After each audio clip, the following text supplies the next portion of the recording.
It's time to talk music, audio gear, and anything else that crosses our minds. I'm Mark. And I'm Peter. And welcome to the Hurton Audio Podcast. So, fittingly, this is episode 24, first episode of the year 2024, which wasn't on purpose either, but a happy coincidence. And I want to talk about sort of productivity in the line of New Year's resolutions and how a lot of people say at the start of a year, I want to do this and that by the time the next year is here. And a lot of people flounder around if they're not organised. And sometimes it doesn't have to be about doing a massive project in January. It just has to be doing like one or two little things. Like, or just simply having a good start to the year. That can make a big difference. Yeah, and a lot of the time people, I think that they say next week when it's better, I'll have a go, I'll make a start, you know. And I suppose what we want to talk about today is just how you can improve your productivity, but also just like a few tips, because obviously we do a lot of different projects and you end up being very organised by doing that. Even the act of sitting here to record a podcast once a week is a daunting task in weeks where you're not organised. And, you know, we've been doing this podcast for almost 6 months or around that sort of point. Yeah. And we've managed to get into a routine of doing it among doing all of the other projects that we're doing.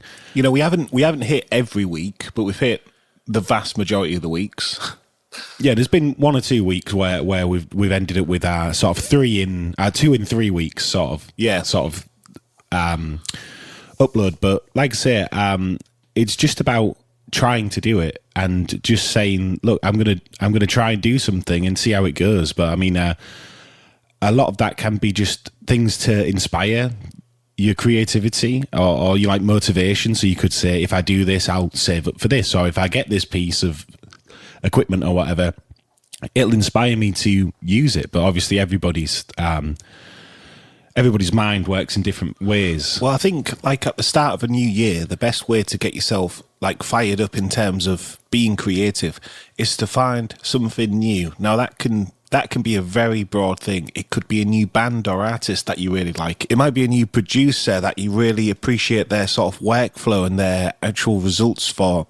It can be as simple as investing in that one plugin that you really like. You know, there'll be people who don't buy anything to support the music making, and that's fine, but sometimes you need a hit of inspiration, like whether it's one sample library or one plugin that you can just go to and be like, you know, I bought this, so I need to get on here and like do something with it, because otherwise I feel like I would have been wasting my money. So I think these are subtle ways where you know, you can motivate yourself without actually keeping it all in your head, because you look over at something and it might remind you, oh yeah, you know, I did buy that thing and I haven't done a lot with it, so maybe I should get it out and use it. And also, say if you're in an example where you can't really afford what you want to do, the thing is now is, I mean, I don't want to advocate for subscriptions, because I don't like subscription models, particularly with like sort of like professional technology, be it like camera equipment, filming equipment, music equipment, software, anything. But in that, retrospectively, obviously you can get a DAW and you don't have to foot the full £400 or £300. You know, like if you don't want to, you can always try it out for 2 months and say, do I like it? Do I not? As like a demo. Or you could say, look, I'm going to pay for this monthly, and if I get to the end of each month and I don't actually open it up, then I'm going to cancel it. Yeah, so it's a good way to trial a piece of software instead of going out on a limb, buying what you think you're going to use for like £300 to £400 professionally, and then going, I'm going to sell this on eBay because I haven't used it. It's that sort of stuff that really helps. I mean, we've been talking about Mix with the Masters as just a way to sort of give us some creativity when sort of making and mixing music, haven't we, Peter? Yeah, well, this is Instagram adverts getting me, but I mean, I've been familiar with Mix with Masters for quite a while, and I think I did follow them because they do really interesting stuff. You know, I find that the most exciting thing for me in terms of production is seeing how somebody that I listen to, like an album that I actually have or that I always listen to, if somebody can break down one of the songs on that and tell me exactly how it's made, that is definitely the thing that I find the most exciting. Seeing what gear they used, seeing you know, what the workflow was, what were the choices that they was gonna make but they didn't. You know, that can be the most exciting thing, because you sat there thinking, well, hang on, they was gonna do all this, you know, like snap to a grid, or they was gonna do it super modern, and then last minute they say, look, let's go for a vibe instead.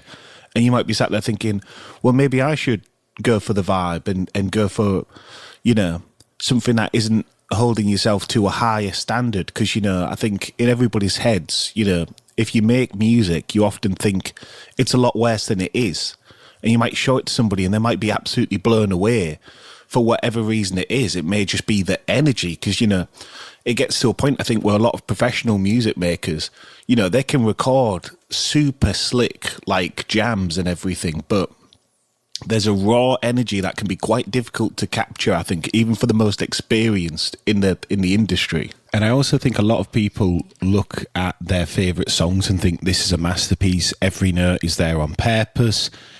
The delivery was on purpose from the singer. Everything about it was chosen specifically to make this product. And then sometimes you look at them behind the scenes and they say, well, we didn't have this song.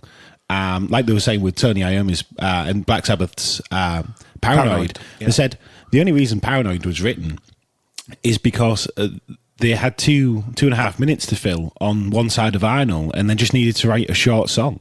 Obviously, the record label guys took that and ran with it because it's a short enough song to play on radio, which the band didn't really think of when they was asked to write it. They was just asked to write a short song. Because his full point is, well, we don't write short songs, we write 5-minute songs. So why would we write a 3-minute pop song? And they didn't intend to write a pop song. But I wonder if that, by simply just changing their regular rhythm, instead of saying, look, we need to write a 5-minute, like, you know, I'm trying to think of a word that can describe Black Sabbath, because it's such a bizarre sort thing. Of in the doom rock. That's before why I was doom rock doom was a thing. They sort of invented it almost. But you know, like a more let's say spiritually dark, you know, intense composition, long form, more progressive composition. When they sit down to write a 3-minute song, well, it's going to be hard to do them same tropes. So that's probably how they fell into making Paranoid like a really good radio single. Because naturally, it was fast because it had to be fast because it was a short song. So that's a great example of how to change up your results or change up your process by just saying, look, we normally do 5-minute songs. Let's do a 3-minute one. It might be the opposite. I mean, you could take something like Coloratura by Coldplay, and you could say, look, we normally write 3-minute songs. Let's do a 10-minute one. Yes, and challenge yourself creatively to do something that you wouldn't normally do. And also, like, you look at a lot of these projects, and it's like obviously on what's the pod Tape Notes. There we go. They break down Part of the Band by 1975, and you know, it sounds very deliberately like orchestral when you listen to it for the first time, but it was meant to be Bruce Springsteen songs, so it's just.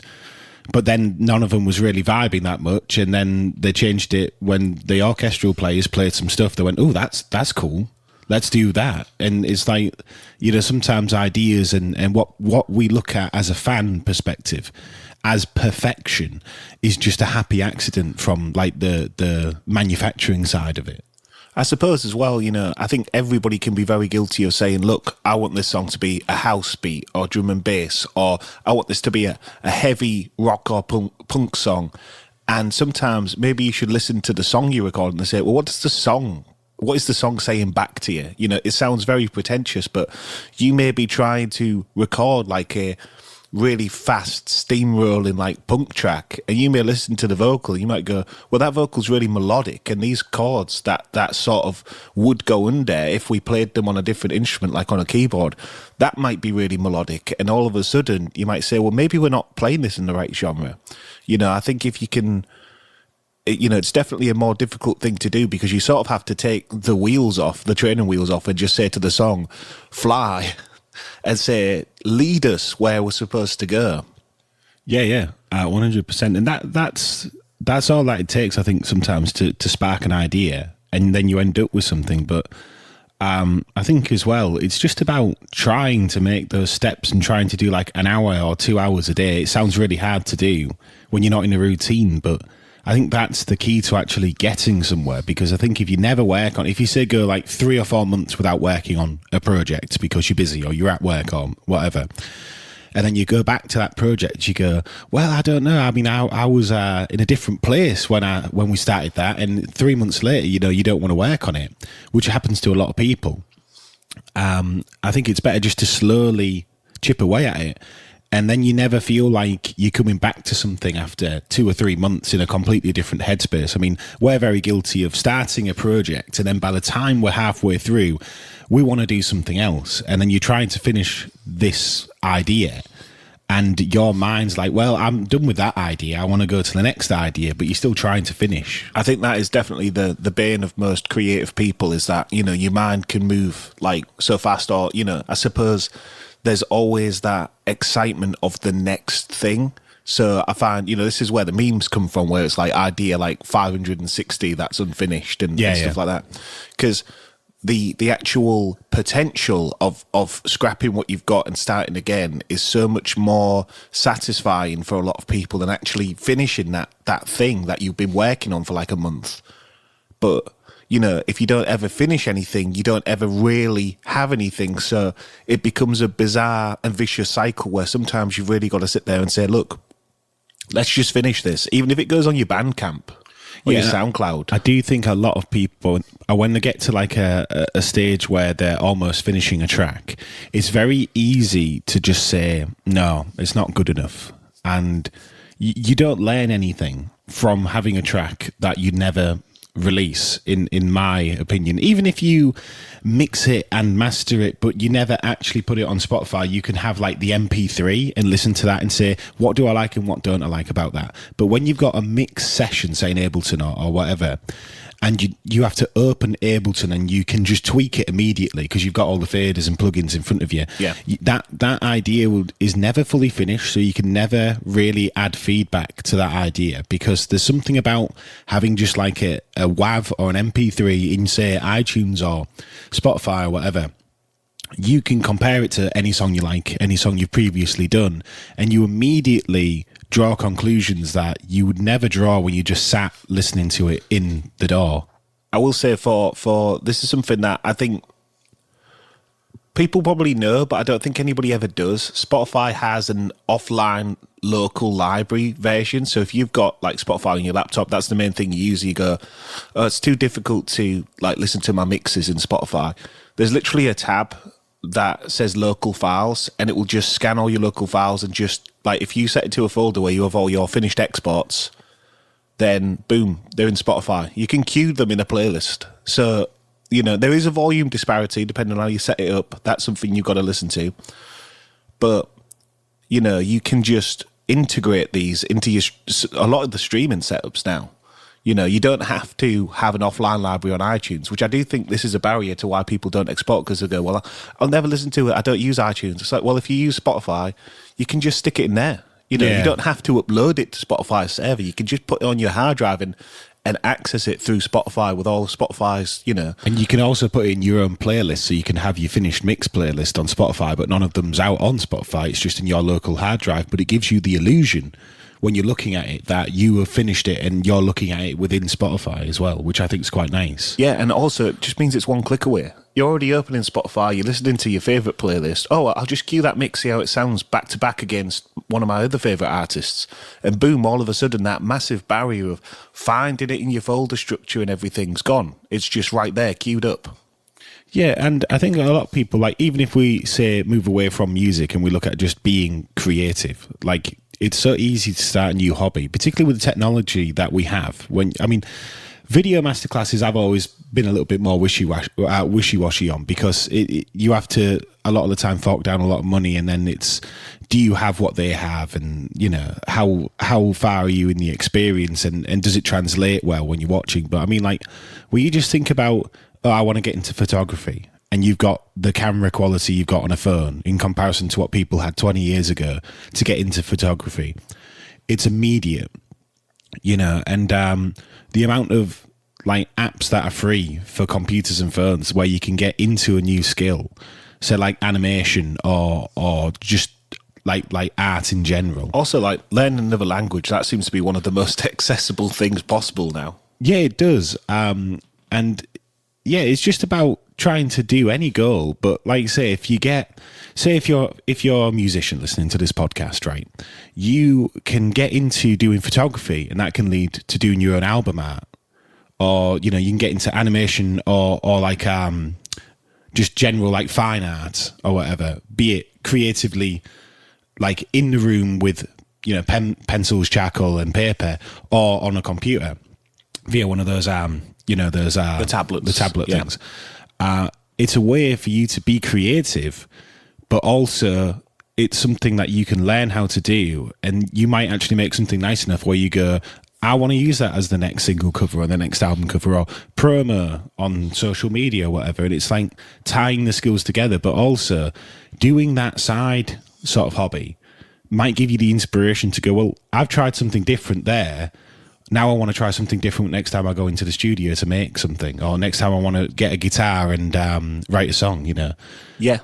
I think just experimenting and just trying to maybe not hold yourself to such a high standard, because I think anybody who makes music, especially if you release it to Spotify, it doesn't matter how many people listen to it, you're always searching for that top goal. You're like, you've got your high standards. I think sometimes you need to sort of try and make the process fun again. I think there's a lot of creative people who, will make something that all the friends or all the sort of music friends who listen to it. Because I think a lot of people do have people that they know that also make music that can throw tracks to here and there. A lot of people might be like, that's great, you should finish it or you should put it out. And you'll be like, yeah, but I don't think it's very original, or yeah, I don't like the bass sound, I'm going to remake it all, or I don't like the arrangement, or, it's even like a style thing. You might be like, yeah, but it's not me. It's that this song isn't me. It's like, well, you made it, so how can it not be you? It doesn't matter if it's a trap beat and you normally make rock. I mean, you made it. Yeah, and this comes back to like people being almost like scared to put music out, or scared to finish it, or scared to say this is done, because like you say, as soon as you say this is done, you're saying I've done as much as I can on this, and this is now a finished song, so you can compare it to other finished songs. Whereas when you have an idea, it's like, well, this is just a draft. Oh yeah, I can. Well, I was going to change that. If somebody says like, well, the kick's too loud, the low end's phasing, or everything sounds weird, or blah blah blah. You go, well, yeah, I'll tweak that in my next mix. Whereas when you say, well, I've done it, and somebody's like, yeah, there's a weird sound there. You're like, it doesn't matter. That's there now. That's part of the song, Yeah, and like I saw a lot of people, I think it was Sound on Sound, was it, where they had Chris Stapleton, and they were saying, the engineer was saying that everything came off an amp and a microphone and a cab, and there was no funny business, no messing about, no tuning up, no quantizing, no nothing, and everybody in the comments was going, yeah, finally a real production and stuff. I think it's Pure Mix Online, which is very similar to Mix with the Masters, and I think the band is Tennessee Whiskey, I think, right, but okay. It's got Chris Stapleton in it. Yeah. And that's a big, I think, I haven't looked at that, that's just my deduction. But yeah, the full point in the comments where people were like, wow, there's a band of musicians who are actually playing, and there's an engineer who's just let it be and just, focused on getting it to sound great, but not focused on, sounding great isn't necessarily strapping everything to a grid and squeezing all the life out of it. That isn't sounding great, It's really hard to visualize, like, with today's tech, but like in the early 2000s, that was practically impossible. Like, unless you were Daft Punk, you weren't doing that. People were like, look, we got like 16 tracks on a digital mixer, and if we're lucky, we could put some compression and reverb on this. Yeah. A lot of the synths were just played by a MIDI sequencer, and the synth sound was the mix. The drum machine choice was the mix. There was not a lot of mixing that happened apart from just like some basic couple of bands of EQ and like a mix bus compressor and the volume. That's the sort of thing that, especially independent music making, that's where it was at 20 years ago. Yeah. And they had like a box PC that could barely render one effect. Yeah, you could probably, you'd probably struggle to even load one of today's plugins on it. Never mind all this Ableton stuff where Ableton's like it's the equivalent of being a surgeon, like when it comes to music. Yeah. Whereas back in the day, people could barely do anything. You couldn't get that fine into it. I mean, if the performance was off, you would just have to replay it. Yeah, and there's nothing like I said.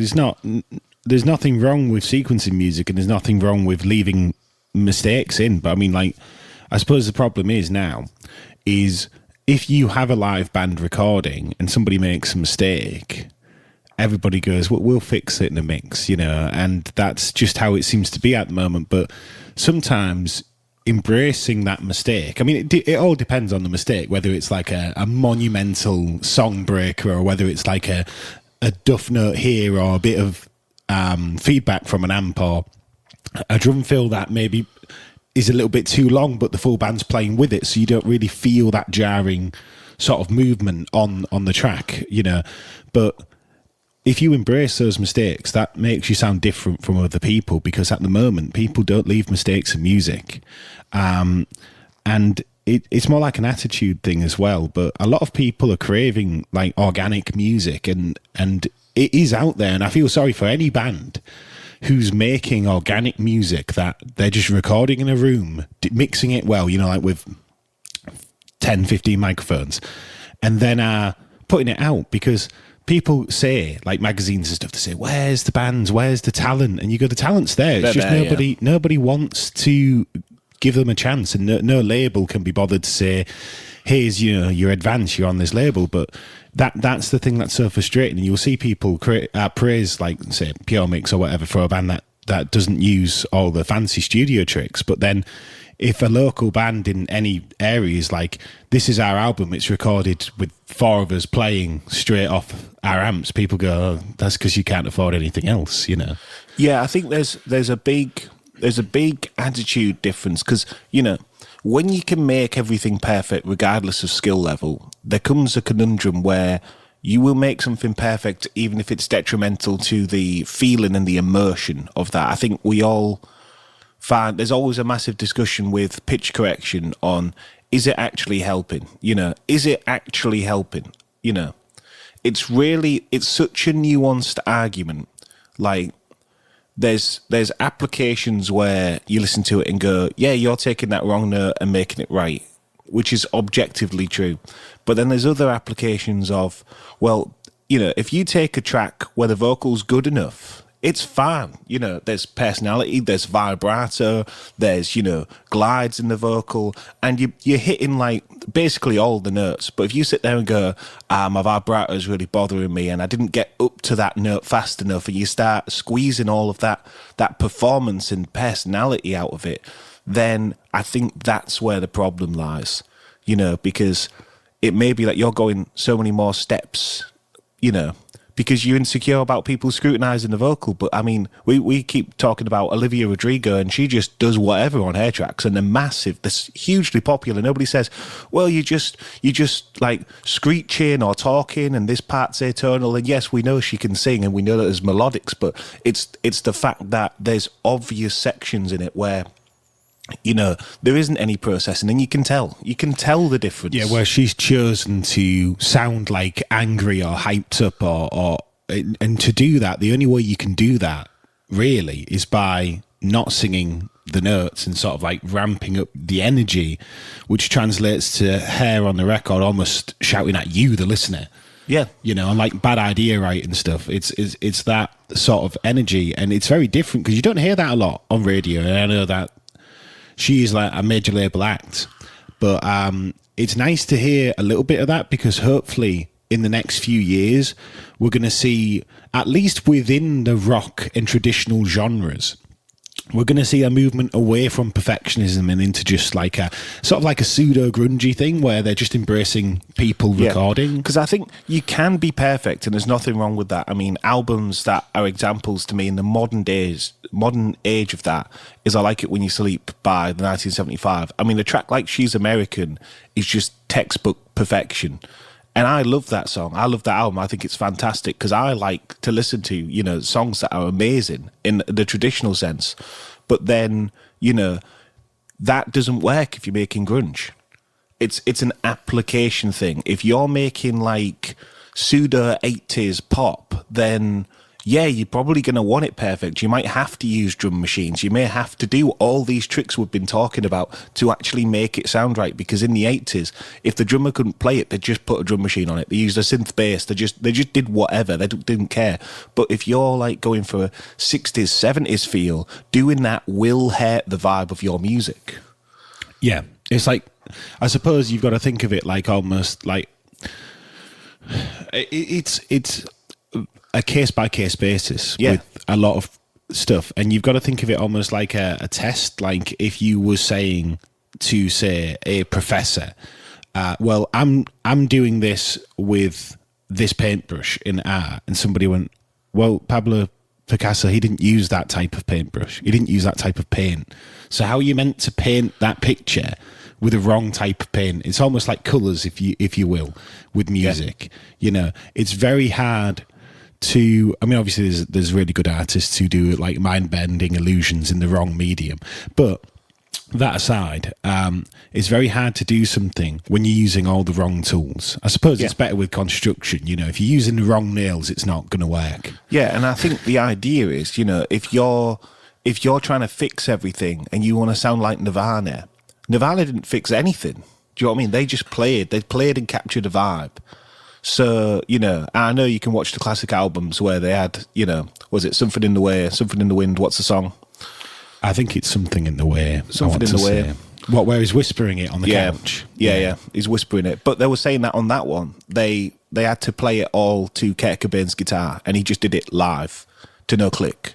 So his guitar and vocals were already done. And so, Dave Grohl on drums and Chris Stapleton, I want to say, but I feel like I'm getting that wrong. But it is about right. Him on the bass and the cello player, they all had to try and match this, and they said it was incredibly difficult, and they actually had Pro Tools out in its primitive incarnation to actually do correction to try and make it work. And they said even after they did that, it really didn't make much of a difference ultimately, because the track was jank anyway. And when people listen to that, are people sat there picking apart the timing on the bass and drums to the guitar? No. Most people probably don't even process there's a bass in that song. You probably don't even think about it because you think this is Nirvana, they're the best band ever. They're not going to make mistakes, even though when you watch that classic album, you see that, Kirk wasn't a very confident singer. He was scared to double track until somebody said, well, John Lennon double tracked his vocals. And then he'd go, well, fine, I'll double track my vocals. Because to him, that wasn't cheating. If the Beatles did it, he could do it. Yeah, because their full thing is they didn't want to produce too much because they didn't want to sell out. So they're trying to make this, nice sort of like sparkly hit grunge record, essentially. As far as the label and Butch Vig were trying to do, that's what they're trying to make. They're trying to make like a radio-ready grunge album. But Nirvana are like, well, we don't want to stray too far from the path because then everybody will say we're sold out. So, like you said, double tracking. Most people don't even view double tracking as a skill now. A lot of people just do it, and they presume that it is the right thing to do. People love double tracking. Yeah, and double tracking is interesting because if you have a tight double track, it's great. But some people like a loose double track because it adds an energy, particularly in like if you're talking about, say, very aggressive rock genres and metal and stuff, double tracking. Well, rap is very, very, obviously with like the way they say Run DMC or Beastie Boys have that sort of backing vocal and stuff. A lot of people have emulated that within rap, and it's just one of those things.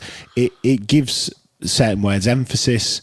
It gives it a different sort of sound, and like say you depending on how you double track it gives it a very different vibe. But most importantly, the reason why double tracking is so popular is because if you're, as a listener, if you can hear two notes that are very similar, your brain will correct them for you. Yeah, you sort of find that middle ground, don't you? You say, well, these two notes are either side of C, subconsciously, so they sing in C. Yeah. So it's just a way to make the vocal sound less bare in the mix. That's all it was sort of originally done for, and it's just like one of those staples of vocal tracking is, do we want a double track? I think it's just a primitive like the chorus. A vocal chorus is an age-old tradition and experience, and in the brain it's just familiar. And the idea of somebody just singing on their own in front of a massive thing of music, that's not alien either. But there's something, I suppose, like a sense of community and whatever in having a lot of vocals presented. I think that's why it's very appealing to the ear. Big harmonies and vocal stacks, gang vocals. Yeah. And I think that's all we're going to talk about on today's episode about productivity and that. Hopefully we're giving you some good ideas and some different attitudes towards being creative. And I know we've mainly focused on the music side, but I suppose we are an audio podcast in that sense. Audio thematically, not just audio to listen to. So yeah, anything else to add, Peter, for any New Year's resolutions? Just to recap, find something new that you can get excited about, because that always inspires. It doesn't have to be expensive, it can be completely free, but just find something new. Right, and on that note, we'll see you next week, everybody. Thanks for listening. Thanks for listening.